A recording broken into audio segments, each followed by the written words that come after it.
And now, the survival show that once survived running with scissors. In this episode, we sit down with Bob Hill of Bob Hill Blades. He's going to teach us about the basics of knife making and the basics of working with Kydex. It may just inspire you to start making your own sheaths, holsters, mag carriers, and other doodads. Howdy, and welcome to In the Rabbit Hole's Urban Survival Podcast.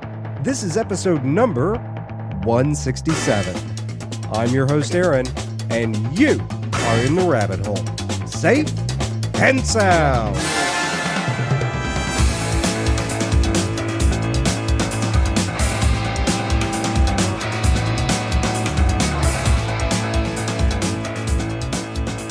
Bob, welcome to In the Rabbit Hole.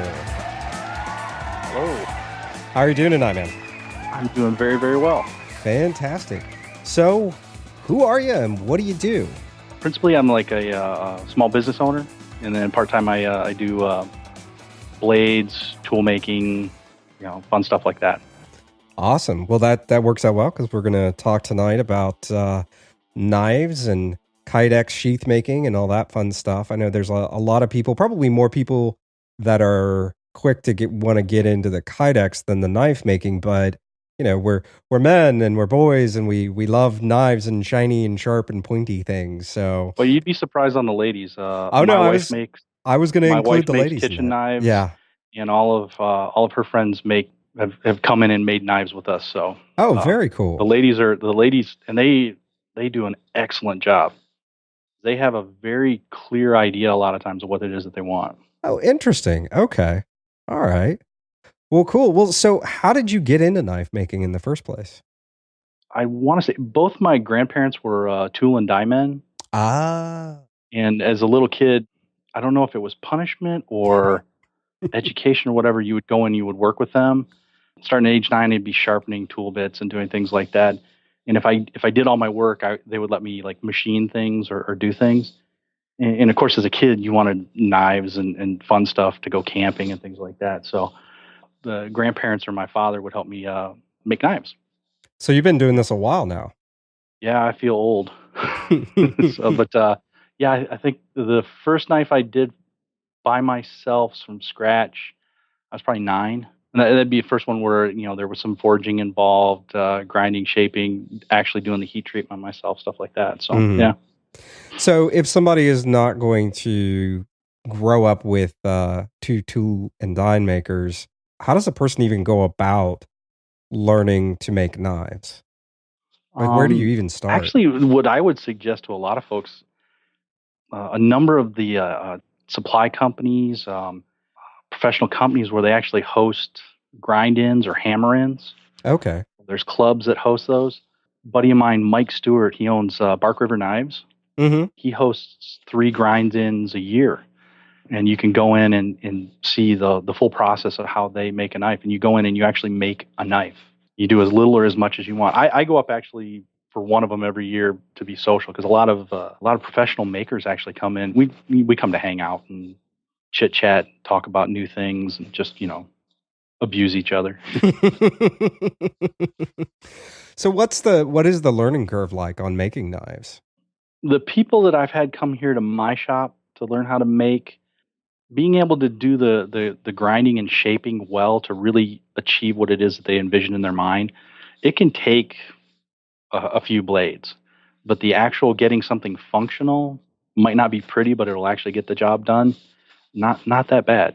I'd say one weekend coming through, they could get a grasp of what's going on. Oh, and that includes some of the metallurgy and things like that as well. Really? Yeah. Huh. Okay.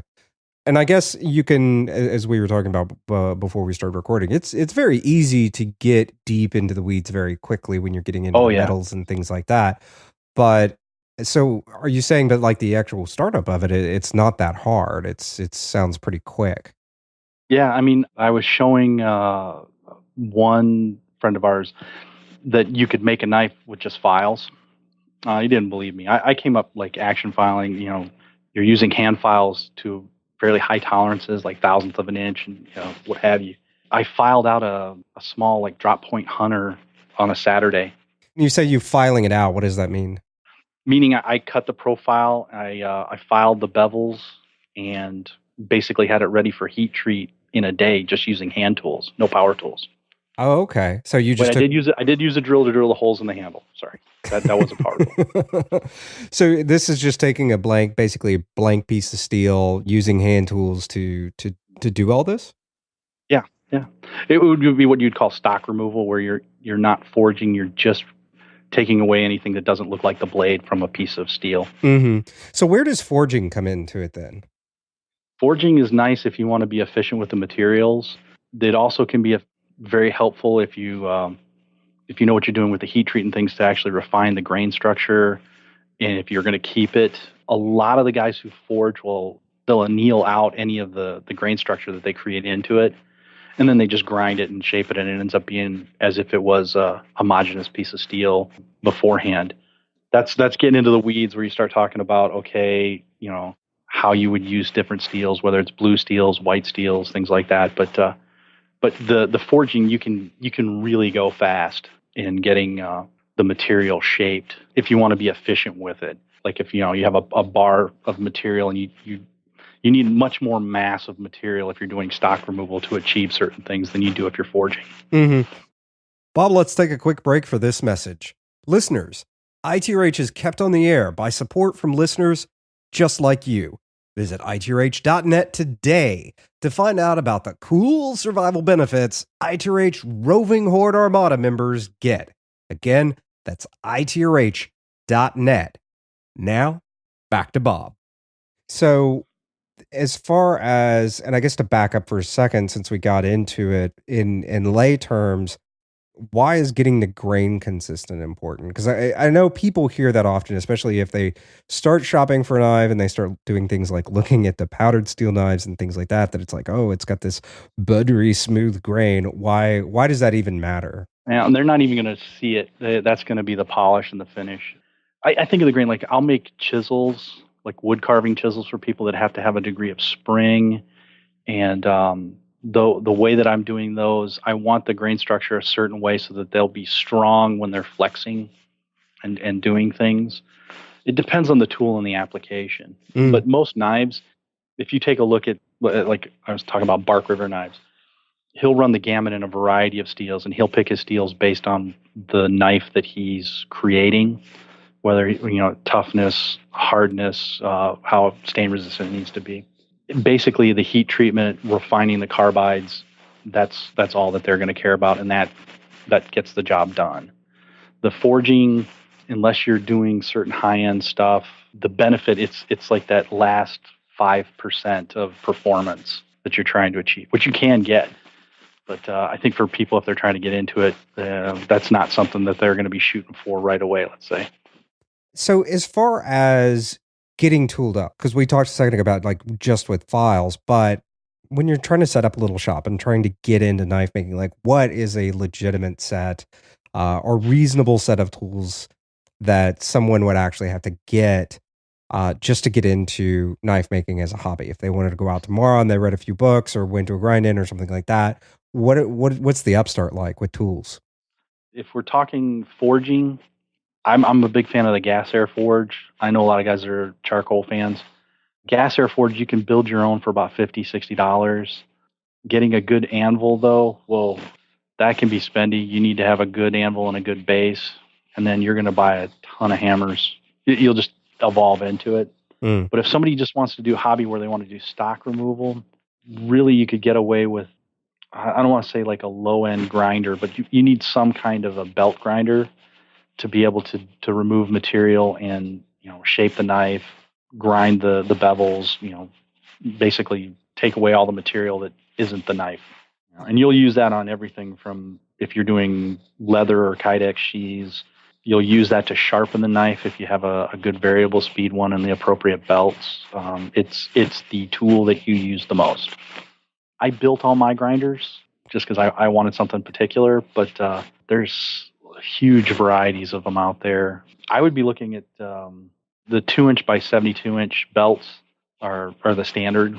They're a bit more expensive, but if you're really, really wanting to throw down into it, there are people that'll go get the little Craftsman 1-inch small belt grinders, and it's really really hard and extremely frustrating to try and use something like that to make knives. I would think I gotcha. it's not something I've actually worked on, so I don't. I think it would be frustrating. Yeah. So, and I've looked at these grinders before, where and I guess we're not talking. You're talking about these belt grinders that typically Yeah, are mounted to like a desktop or not desktop. I wouldn't want to put that on your desk, yeah. like a They'll have workbench or pedestals, or something. they're mounted to a bench, like a heavy Okay, bench. I gotcha. And so, what are some of the brands that people would look at for something like that, or are there Burr off the shelf King. things for this? Yeah, there's like Burr King. It's real popular. KMG. Mine are kind of clones of KMG. I'm going to murder Travis's last name. Wirtz, which is a really high end one that can be both horizontal and vertical. Okay. They're all 2-inch by 72-inch belts, but how their arms work, how they can tension the belts, it varies between them. If you're going to be doing convex grinding Versus like a how the flat grind or platings something. Yeah. work, how concave, or if you're doing, hollow grinds, things like that. So you've got an anvil, you've got a grinder, you've got some hammers. What? Yeah, I think most people, if they were wanting to get into it, I'd say start with the stock removal, just because you're not going to piss off your neighbors banging away. There's also the fire element and things like that. But having a gas air forge and having the forge at where you're working, it also gives you the ability to heat treat on site instead of having to send it away to one of the heat treatment companies. So heat treatment is actually, and I know this is something we can very quickly get into the weeds with, but as far as the basics, like, is it how long? Because that seems like something that would be really actually hard to learn how to do correctly. Is it hard, or is it another one of those things where it's like an afternoon or a weekend or something? For blades, it's not so bad. If I'm doing things where, like, I used to have to forge flat springs for old firearms and things like that, or old mechanisms, Okay. where you're drawing the temper differentially throughout a piece, that's a nightmare because you're having to do it all by eye, and you're looking at, it going from light straw to what have you. But for the blade stuff, you're kind of doing the whole thing all at once. You have air quenching, oil quenching, water quenching. So basically, you're taking this piece, heating it up to critical, soaking it for a period of time at critical so that it's homogeneous, and then you quench it. You just have to know temperatures. It's like recipes, like baking a cake kind of a thing. So Okay, that's a good that's a good analogy, I guess. yeah, and you'll get if you buy the good steel, you can get a baseline from like Crucible or one of the places where you want to start. I heat treat here at the house. Have an electric oven. We'll do our own cold quench. Like dry ice and acetone, or dry ice and kerosene, depending upon the steels, things like that. Then you have different oils for quenching other steels, and then water for some things that will quench as well. Okay. But it's a recipe. I just I have a laminated sheets for the different steels. It's taken me time to get that recipe. I mean, I've had to make I'll make like test blades up out of the steel, and then I'm testing it for hardness, and then I'll test for toughness. I'll try and break it. Destructive testing, things like that. I guess to take a step back for people that are like, whoa, overwhelmed, and they're thinking, I'll just go get one of those knife kits or something like that. And do you actually learn anything by using like those kind of store-bought knife kits that are out there? I can't say I've ever really done them. I've never really bought a kit or anything like that and worked it. So where I've seen people get a lot out of would be regrinding or reworking existing knives. Mm-hmm. It's a classic style of like carving knives. They had like the carving set. I think like the cowboy covered wagons. There was the knives that would be on the side of those. They look like that, like hickory handles and the copper rivets and things like that. I know I can't think of the names either, but I know the ones you're talking of. Yeah. People would bring those over, and we would go through and have them regrind them. You can grind already hardened steel. There's a lot of people that grind hard, meaning they harden the steel and then they do everything after it's hardened. It's totally fine. But reshaping a knife like that can be very educational and very useful. I mean, you can repurpose a lot of these for a more appropriate task or more appropriate to the task that you need to achieve. So when it comes to angles, like this is like a big thing. If you're reading about it and you're looking and you're like, oh well, whatever the angle of the blade grind is, whatever it's sharpened, whatever angle it's been sharpened to. Since there's such a huge choice of really cool metals now, does the metal have any impact in addition to the actual end use of the knife when you're going to make a blade? I grind the blades, I shape the blades based on their end result, and then I pick the steel that would best fit the properties needed for that. Well, I pick the steel and then I do the heat treat for that end result. Okay. Like I'll make chef knives, kitchen knives. Mm-hmm. There's two schools of thought on that. One is you go really, really hard. They're still very flexible, Mm-hmm. but they hold their edge for a long time. But they're harder to sharpen. Where you go softer, and then they're easier to sharpen. Like a carbon steel almost. High carbon. You can make carbon steel crazy hard and Yeah. make it soft. Just depends on what you're working with. But the grind, having that distal grind where you can flex it to cut and do things stays a lot the same. Mm. But I'm picking the steel based on what kind of performance I need, and then there's limitations. It's always a trade-off. You can't have incredible hardness and still have it be ductile. Yeah. Or like I'll have knives for a couple butcher acquaintances of mine where they're cutting in things, and the blood, the acidity is what dulls their knives the fastest. So they need stuff that is just the most stain resistant possible before they have to keep coming back and sharpening it. So it's all trade-offs. That's interesting. But geometry of the blade, the overall geometry is probably the most important aspect of it. Well, then let's go there. So let's talk about geometry. I guess open us up like knife geometry 101 for dummies kind of here, because I am a dummy. Okay. First, the basics of the edges where you have, they'll say hollow grind or a concave grind, where you're holding it up against a round wheel and it'll have a radius. Then you'll have like your flat grinds, and then you'll have your convex. Strongest edge, of course, is convex. Next is the flat grind, and then the hollow grind. Depending upon what you're cutting, if you'll notice like the straight razors and things like that, they'll be a hollow grind. It's a very feather edge, very light, not very strong. Flat grind kind of in between, can be very, very sharp, but a little bit stronger. And then convex, which can also be ridiculously sharp, but stronger. Yeah. If you look at like Bark River, they do everything convex. Mm-hmm. And then people are always amazed that, wow, these knives are so amazingly sharp, even though they're convex. And it's like, because they're ground right. Yeah, actually, the sharpest knife I have is a convex Bark River, actually, and I've cut the crap out of myself just barely touching it to my skin. Yep, they do a good job. Yeah, but grinding, setting your edge, and having it be geared towards the task that you want to achieve. Like I have camp knives. All my camp knives are going to be convex, fairly tall grinds. They're going to be not a super thin edge, but still convex, so that it spreads. Or if you're chopping into something, it flares it out. It's not going to be like a hollow grind where it would bite. The edges would bite on whatever you're chopping into. Mm-hmm. Then the other geometry, like point geometry, if you're having to actually use it to pierce into something. Rocker, like kitchen knives, I'll obsess over the rocker and all this other stuff. The angle of the handle, depending upon how tall the person is, for the ergonomics. I mean, I get a little nutty on some of that stuff sometimes. But Jonathan and I went and we took a class with Bob Kraber one time, and he was telling us about like sushi chefs come and fly in and he'll measure their arms and everything else, and it was like, wow. So yeah, the height thing in particular, I'll hand somebody who's like 5'5" one knife, and they go, "This is terrible," and I'll hand them another one and say, "This is fantastic." Exactly the same blade geometry, but the only difference is the angle of the handle.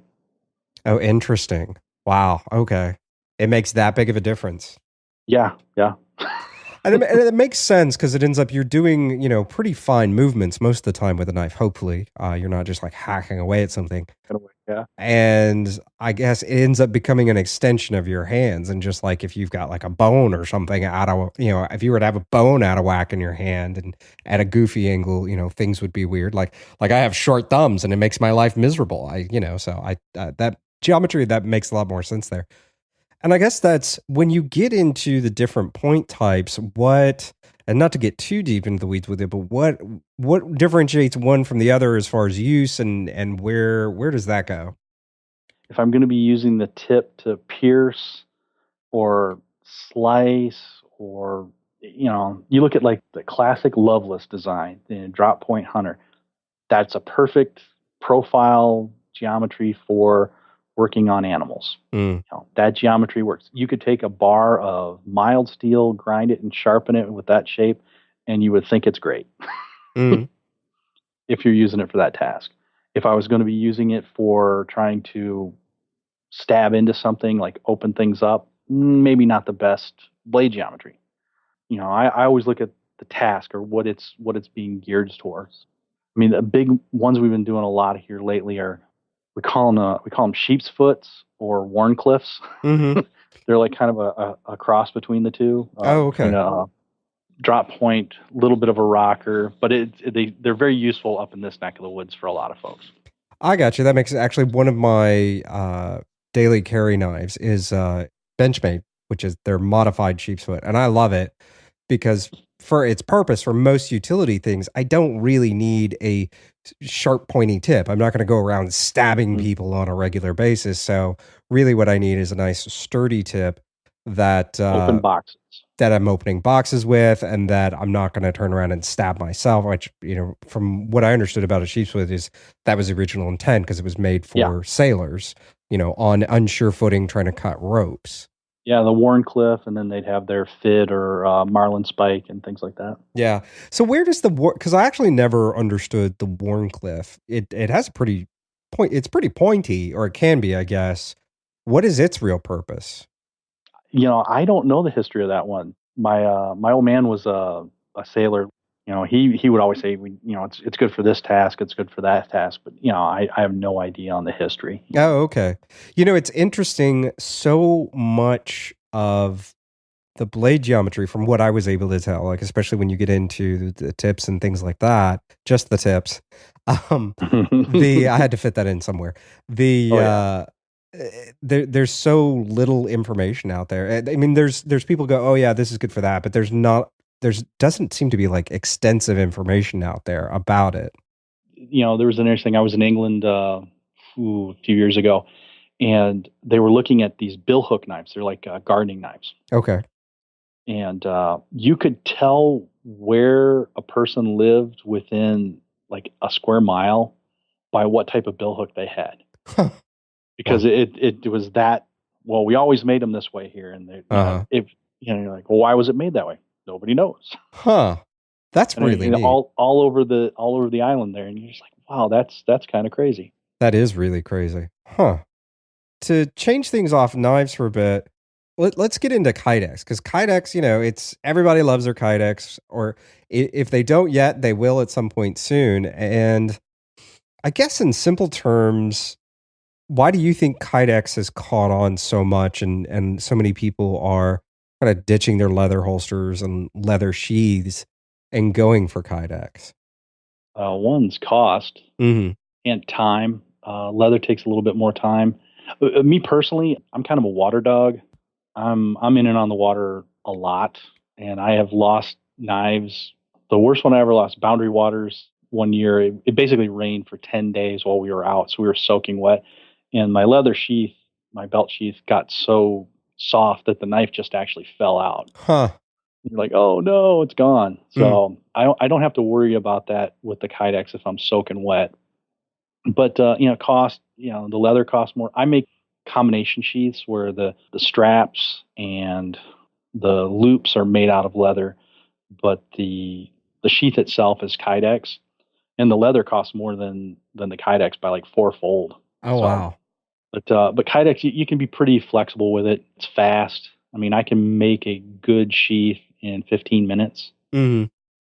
And I mean, it's done in 15 minutes. So As opposed to good leather one, if I'm doing bushcraft style, that can take me like 4 hours if I'm really doing a good job with it. And Yeah. yeah, Yeah, that's a pretty big difference. yeah. I like some of the leather ones. If I was going to be someplace where I'm not soaking wet all the time, yeah, I like leather fine. I I've just had a lot of bad luck with things staying wet. And you're not supposed to be like that, but Yeah, it happens. So exactly. Well, and I think if you're out in the field, anything can happen. That's part of it if you're going to get things wet like that. One of the arguments in favor of Kydex, either sheaths or holsters, is that leather can end up holding dust and other things like that end up scratching the finish or just generally rubbing your gun or your knife the wrong way. Is that true, or is that just kind of urban legend? generally with leather, where people that let the stuff get a little bit wet and then the salts come out of the leather cause damage to the material. I see that more often than any kind of Ah, debris or detritus that would have been in the sheath or the holster. okay. I used to do gunsmithing, a lot of bluing, parkerizing. Mhm. You'd see these people had brought in old firearms that their granddad had, and they had left them in the leather holster, scabbard, what have you, and they're just the salts just got to them. Mm. But if you take care of it, if you don't store it in it, leather's just great. But you can get abrasive material in either or, though. It's care and maintenance. You got to clean and oil your leather holsters. You got to clean your Kydex sheaths and holsters. So Mhm. So, what is the process like? What if somebody wanted to get into Kydex? What is the process like? Kydex is pretty straightforward. Depends on Kydex is the trade name from one manufacturer, but there's a lot of these thermally moldable plastics that you can get. You get the sheet from the manufacturer, and it'll tell you what their working temperature is. Mm. So basically, you heat it up to its working temperature, and you do it gradually. And then under either like with a vacuum press or with a foam press, basically it's like thick foam, like you'd have in a mattress, kind of. You compress the plastic over whatever it is that you want to form to, and once it cools down, it's in that shape. Pretty straightforward, really. Yeah. The heating of it, I use a big griddle like you would cook pancakes on. Oh, really? It's one of those things. I used to use a little oven, but a lot of the things I make were a little too big for it. Oh, Uh, okay. and even then, what I have is not quite big enough. If I'm doing like Ganuntings or some of the bigger sword type things. But yeah, I heat it on a griddle, have a little temperature gun. Once it gets to temperature, I have this press made out of MDF fiberboard that's got foam on either side, and I just compress it with clamps. Wait 10 minutes, pull it out, and it's shaped. Then you cut around and you put grommets in it, or they'll say rivets. I always say grommets. I'm not sure the vernacular there. Grind the edges, buff it, and you're done.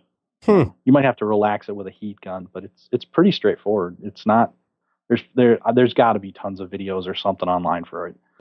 Yeah. I learned it many moons ago. Actually, some of the first stuff I used it for, built a Steadicam system about 10 years ago. They didn't have Steadicams for the first of the small cameras, so I needed vests for the Steadicam. So I made a form, and that was how we molded these basically rigid vests out of 3/16-inch Kydex. Oh, wow, So, that's pretty so cool. you can use it for all kinds of crazy things. Yeah, because it was originally what was it? It was originally designed for the airline industry for in part making seats or something like that, wasn't Oh, it? it's ubiquitous. It's everywhere. I Yeah. mean, it's used in. You would have seen a lot of electronics casings, and housings back in the day were made for it to special purpose fit. Yeah, Mm. it is everywhere. Yeah, because it's kind of you can just about mold it into just about any shape you want. Is it? Oh yeah. And when you were talking about using a temperature gun on it, how hard is it if you're trying to do? Because I've seen it where guys, basically put it in a toaster oven. How hard is it to actually keep it that temperature, and how important is it to actually keep that temperature even across the material?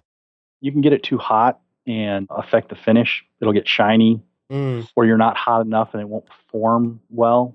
You can go to Harbor Freight and get an IR temperature gun for, I think they're $20. Yeah, they're super They're, cheap now. yeah, and that's all you need. The little toaster ovens, their thermostats aren't the greatest, so you kind of need to calibrate and see what's going on there. You Mm. could you could easily overheat or underheat with those. But once you Okay. know where it's at, then you're good to go. All right. So speaking of ovens and everything else, so what are all the, I guess, tooling up, just like we were talking about with knives, if you were to get into it, what is I guess, a complete set of tools needed for Kydex making projects? Something to cut it on, box cutter, hand drill with appropriate sized drills for the grommets that you use, grommet set. It's nice to have a buffer. It's nice to have a grinder, but you can do it all by hand. Something to heat it up. You can heat it up in your house in the oven. It does have a little bit of smell. My wife is not happy with me if I ever do big pieces in the oven. But yeah, you can heat up a hot gun. Again, a Harbor Freight thing you get for probably $12, Mhm. and then the foam and make your own press to compress it. I don't remember where I got I do a lot of foam work in my day job, so I just ordered the right durometer foam in like 15-foot sheets. So a lot extra. Yeah. But I know you can buy the foam. A lot of people I know in the knife making community, they buy their stuff from like knife kits. Mhm. Or, up by us in Minneapolis, there's was it Midwest Knife Maker Supply? They sell or USA Knife Maker Supply, Jants. You can buy the stuff, and it's pretty cheap. I think they even make like pre-made presses, don't they? They seemed pretty spendy. It was I don't know. I tend to do most of my stuff bespoke or specific for me. Mhm. I don't buy a lot of pre-made things. I don't Yeah. know what it is about me that I just Wait. look at. I can do it better. I have a bad tendency of doing that when I get into projects too. I'm like, I could make this better. Yeah. But that makes sense, and I can only imagine the shipping costs on shipping around quarter-inch thick steel. Anyway, wow. I guess, what is a typical project? So you were saying like a knife sheath, typically like 15 minutes. What is a typical project time? Like we'll do something a little bit more complicated. Like if we get into guns, what? Yeah, holsters take me a little bit longer because I get a lot of. I don't do holsters on a regular basis where I have like a library of like blue guns or red guns, Mm, the pre-molded fake pistols that you would use. So I basically have the actual firearm in my hands when I'm doing it. okay. So I have to tape up a channel for the sights to be able to draw out of the holster. If there's any little proclivities or whatever that I deal with, it's a one-off. So, Hmm.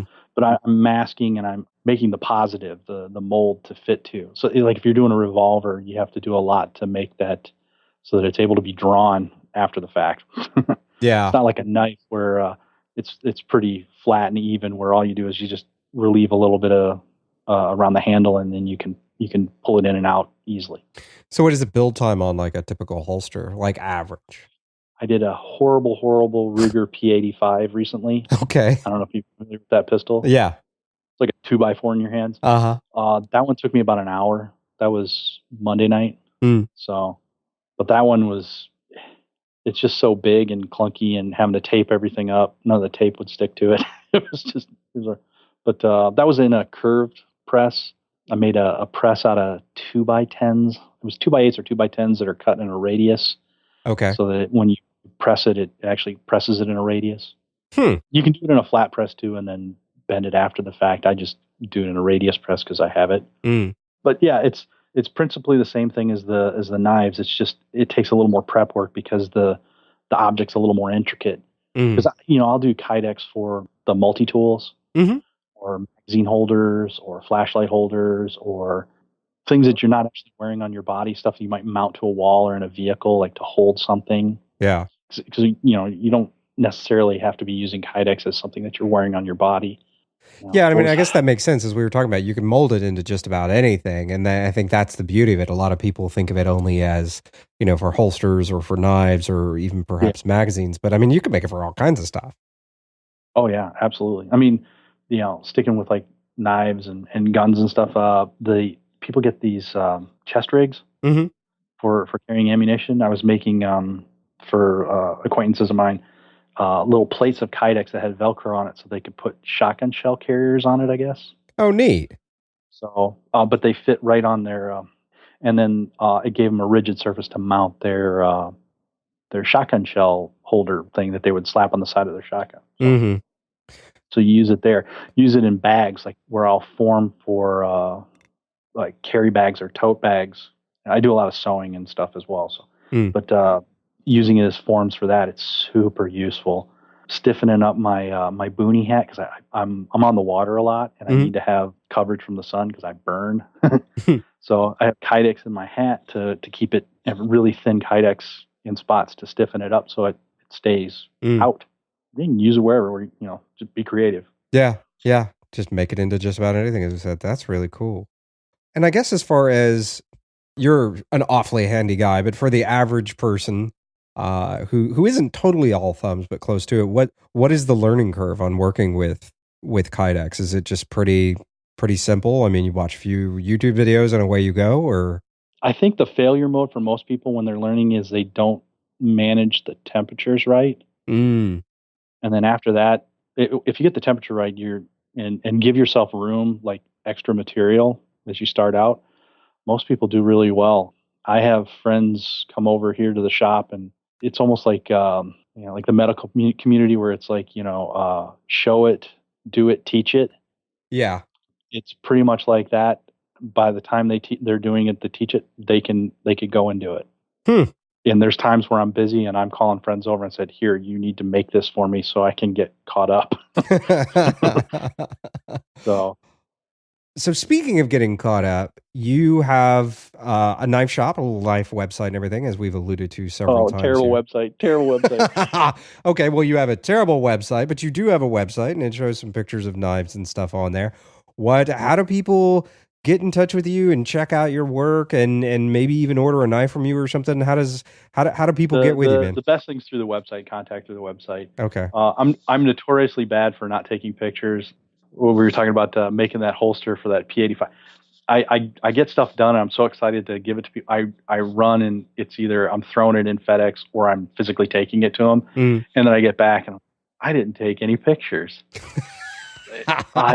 It's horrible. My wife's getting on me about it a lot lately, so I'm doing a bit better, but not great. Yeah, I was going to say there's not. I mean, there are a good number of pictures on there, but they're not. Those are all ones that pictures. she took because I forget about it. I'm horrible about it. Well, very cool. So when you do knives, I mean, is it kind of like you have a standard knife and people can order that knife, or is it people call you up and they talk to you for a bit and you go, okay, here's what you're going to get? How does that ordering process work? The way it's been working for me is I tend not to do like straight custom where somebody asks me or they draw something up. Mm-hmm. Usually what it is, I have people just know me and they've seen they've seen work from somebody else, and they just send me an email and say, when you have something like that done, let me know. Mm-hmm. They get the cell phone picture. Yeah, I got this. You interested? That kind of stuff. Or up where we're up here, there's like I'm part of the Badger Knife Club, and there's some other things where you just know a lot of people. Where he's like, hey, how's it going? Look at this. Oh, I want that. Okay. I do about I think last year I did 56, 57 knives. I don't do a whole lot. I really enjoy it. It's kind of my zen at the end of the day where I can go out and just kind of bliss out and make something cool. But of late, I've been making a lot of Malaysian blades are used in the martial arts. Like Ganunting has been one that's been popular. It's like a little a Malaysian short sword kind of a thing. Mm-hmm. Really scary to grind, but very fun to use. Yeah, not something for somebody to start out on. Too funny. Well, what is your website? What is your terrible website's address? Oh, it's bobhillblades.com. Well, Bob, man, I sure appreciate you coming on today and sharing your knowledge of, knife making and Kydex, all the fun that is Kydex. I know I actually really want to get into Kydex myself here. And so I think it was really educational. And I think hopefully we've inspired some people to get out there and start learning some new skills and making some stuff. And dude, I just want to thank you again. Tell us your website address one more time. Yeah, it's bobhillblades.com. Awesome. Thanks, Bob. And if they're in the area, always look around in the area for makers and people that are doing it. You will find the blade community is the most open, friendly. They want people to learn how to do this. You will find people everywhere. Very cool. Well, Bob, man, I sure appreciate you coming on, spending some time with us today and teaching us about knife and Kydex sheath making. Well, thank you. A few quick notes before we close out today. Don't skip these announcements as they directly benefit you. This Wednesday, April 27th, you'll start getting 2 episodes a week. That's right, ITRH is doubling down with the ITRH Book Club. The new episodes will feature an author of a prepper book or dystopian fiction book. We'll learn about them, their book, and why you may want to read it. The final episode of this season, that is Season 5, will be May 25th. ITRH will return August 1st for Season 6. You'll be getting the now traditional summer short episodes roughly every 3 weeks while the show is on summer break. For Armada members, of course, Season 5 will be archived in one big download for y'all as always. And speaking of Armada members, ITRH is kept on the air by support from listeners just like you. Visit itrh.net today to find out about the cool survival benefits ITRH Roving Horde Armada members get. Again, that's itrh.net. With that, we wrap up episode number 167. You can get resources and comment on this episode by going to intherabbithole.com/E167 from the Lone Star State. Till next time, stay safe and sound.